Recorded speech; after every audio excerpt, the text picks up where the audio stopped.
Stop tout. Écoute une seconde. Imagine que le prophète Muhammad te regarde aujourd'hui. Que verrait-il de toi? Ton regard? Tes choix? Ton cœur? Avant de poursuivre cette vidéo, offre-lui le plus beau des cadeaux. Dis avec moi, là maintenant, sincèrement. Allahumma salli, hala Muhammad wa hala Ali Muhammad. Chaque prière sur lui, c'est une lumière dans ta vie, une miséricorde dans ton cœur, une élévation dans l'au-delà. Et maintenant, ce que tu vas entendre va peut-être changer ton destin spirituel à jamais. 1. Le zina, l'adultère et les relations sexuelles hors mariage. Le zina est un mot court, mais il porte un poids immense dans les cieux. En islam, ce n'est pas seulement un acte, c'est une déchirure entre ton âme et son Créateur. Allah dit dans la sourate Al-Isra, verset 32, « N'approchez pas de la fornication, c'est une turpitude et un très mauvais chemin. » Le mot-clé ici est « n'approchez pas ». L'interdiction ne commence pas dans l'acte, mais dans tout ce qui y mène. Un regard prolongé, une parole douce sans but clair, un flirt numérique, une présence non nécessaire dans des lieux d'intimité. Le prophète a dit, « Chaque fils d'Adam a sa part de zina. Les yeux commettent le zina, les oreilles, la langue, les mains, les pieds et le cœur y participent, et le sexe confirme ou infirme cela. » Muslim. Ce hadith nous enseigne que le corps entier peut glisser dans le péché bien avant l'union physique. Dans la mystique islamique, le zina n'est pas seulement une souillure morale, c'est une rupture de lumière entre le cœur et le trône d'Allah. Chaque fois qu'un croyant ou une croyante chute dans ce péché, c'est comme si un rideau se posait entre l'âme et la sérénité intérieure. Le cœur devient lourd, la prière devient difficile, le dhikr perd son goût. Mais l'espoir ne meurt jamais. Même ceux qui ont fauté 1000 fois peuvent être aimés s'ils reviennent sincèrement. Le repentir sincère, tauba nasu, efface non seulement la faute, mais élève parfois celui ou celle qui revient à un rang plus haut qu'avant la chute. 2. Les relations avant le mariage. L'illusion moderne d'un amour sans bénédiction. À notre époque, tout est devenu rapide. Les messages, les likes, les relations. L'amour est consommé comme un produit éphémère. Mais dans l'islam, l'amour véritable se manifeste dans le nikah, le mariage. C'est là que l'amour devient lumière et non feu destructeur. Les relations intimes avant le mariage sont devenues une norme culturelle, mais elles ne sont pas bénies par Allah. Dans la vision sacrée, l'amour sans cadre sacré, c'est comme un fruit sans racines. Il peut sembler doux au début, mais il pourrit vite. Combien de jeunes aujourd'hui souffrent d'avoir donné leur corps et leur cœur à quelqu'un qui ne leur a jamais promis l'éternité devant Allah? Ils ressentent ce vide profond après des mois ou des années de relation et leur âme saigne en silence. Et pourtant, la chasteté n'est pas une prison. Elle est une lumière, un honneur, une protection invisible contre les blessures du monde et les regrets du passé. Celui ou celle qui reste chaste pour Allah est élevé à un rang très spécial. Le prophète a dit, « Il y a 3 personnes qu'Allah aidera. Un homme qui veut se marier pour préserver sa chasteté. Tirmidhi. Et si tu es tombé, souviens-toi, ce n'est pas la chute qui te définit, mais ton retour. » 3. Les relations homosexuelles. Une épreuve intérieure, un rappel de la fitra. Ce sujet est douloureux pour certains, mal compris par d'autres.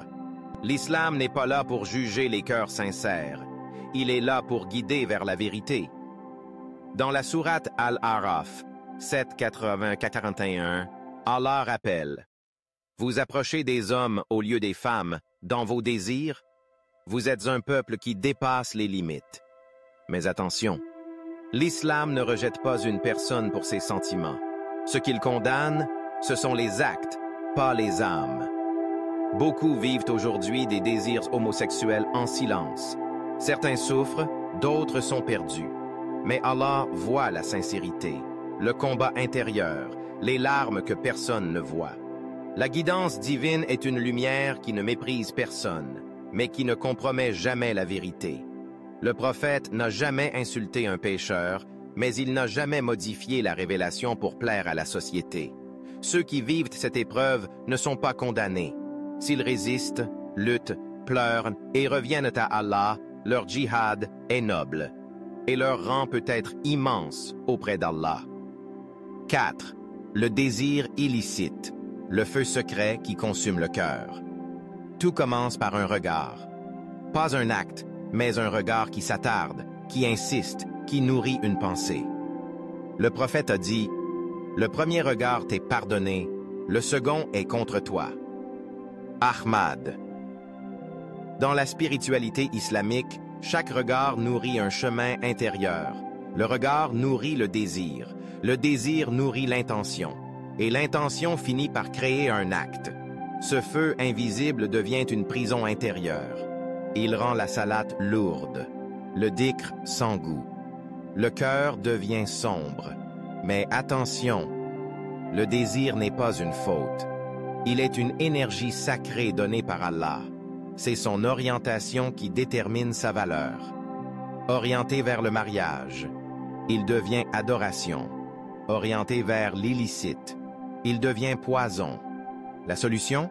Baisser le regard, multiplier le dhikr, jeûner régulièrement, s'entourer de lumière, couper les sources du mal. Chaque victoire contre un regard interdit est un pas vers Allah. 5. La pornographie. Le poison silencieux des temps modernes. Elle ne crie pas. Elle ne frappe pas. Mais elle tue. La pornographie est une guerre invisible contre ton âme, contre ta pudeur, contre ta perception du monde. Elle déshumanise. Elle transforme les corps sacrés en objets de consommation. Elle vole la concentration. Elle remplace la tendresse par la solitude. Combien de jeunes pleurent la nuit parce qu'ils sont devenus dépendants à l'écran? Combien vivent dans la honte, incapables d'en parler? Mais sache ceci, même cette addiction peut être brisée. Le jeûne discipline le désir. Le dhikr apaise les pensées. Le repentir sincère lave les cicatrices. Et surtout, la volonté de changer peut ouvrir les portes de la guérison. Allah ne te regarde pas avec haine. Il t'attend. Il veut que tu reviennes. 6. L'inceste. La transgression des sanctuaires spirituels. L'inceste n'est pas seulement interdit. Il est un sacrilège. Une trahison des liens sacrés.